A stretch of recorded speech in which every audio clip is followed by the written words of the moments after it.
ngayon guys sa Kuala Lumpur, Malaysia. Sa night market. Ano sa pangalan ni lugar, Aswin? Jalan Alor Night Market. Daming food, no? Puro food dito. Ang sarap.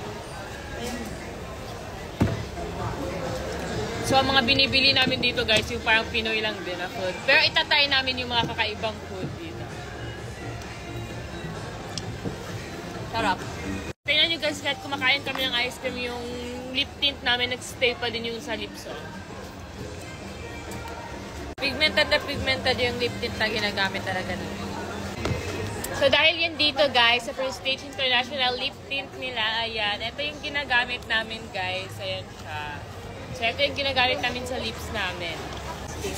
Napaka-long lasting neto guys and pigmented.